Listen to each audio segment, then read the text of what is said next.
কেউ দেখে,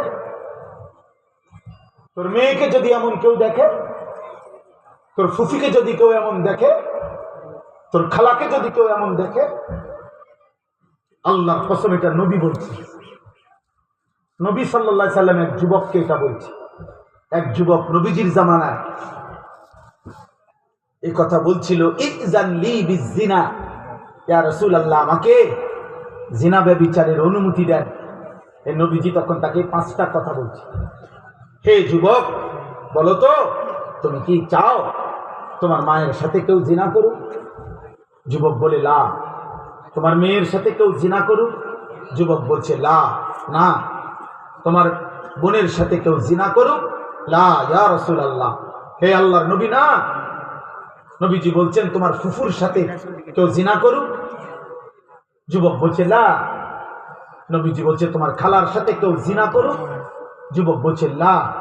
আফা তুহিব্বুহু লি উম্মিক, আফা তুহিব্বুহু লি ইবনাতিক, আফা তুহিব্বুহু লি উখতিক, আফা তুহিব্বুহু লি আম্মাতিক, আফা তুহিব্বুহু লি খালাতিক। এই 5টা প্রশ্ন। যুবক 5 বারই বলছে লা লা ইয়া রাসূলুল্লাহ, আমার মায়ের সাথে জিনা করুক আমি কেউ চাই না। আমি এটা, আমার মেয়ে আমার কন্যার সাথে কেউ ব্যভিচার করুক আমি এটা চাই না নবী। আমার ফুফি আমার খালার সাথে কেউ জিনা করুক আমি এটা চাই না। আল্লাহর নবী বললেন ওয়ালান নাসু লা ইউহিব্বুনাহু লিউম্মাহাতিহিম ওয়া বানাতিহিম ওয়া আখাওয়াতিহিম ওয়া খালাতিহিম ওয়া আম্মাতিহিম। তাহলে যুবক শুনো, কোন মানুষও চায় না তার বোনের সাথে, তার মায়ের সাথে, তার মেয়ের সাথে, তার ফুফির সাথে, তার খালার সাথে কেউ জিনা করুক, এটা কোনো মানুষও চায় না। তুমি কিভাবে জানো? ওই যুবক চোখের পানি ফেলে দিয়ে বলছে, ইয়া রাসূলুল্লাহ, আমি কসম করছি এমন নাফরমানি আর কখনো আমি করব না। আল্লাহ নবী তখন তাকে দোয়া করে দিয়েছে, আল্লাহুম্মা গফির যামবাহু, আল্লাহ এই যুবকের গুনাহ মাফ করে দেন। ওয়া তাহহির কলবাহু, আল্লাহ এই যুবকের অন্তর পবিত্র করে দেন।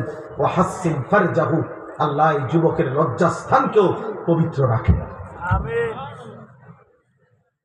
দেখো আমি আমার কথা শেষ, মূল বক্তব্য এটা। তোমরা ছেলেদেরকে বললে মনে রাখো, তোমাদেরকে ছেড়ে দিছি কেন? তোমার উপরে আল্লাহর লানত পড়ছে, এখানে এই জন্য আপন মা ডাকে না।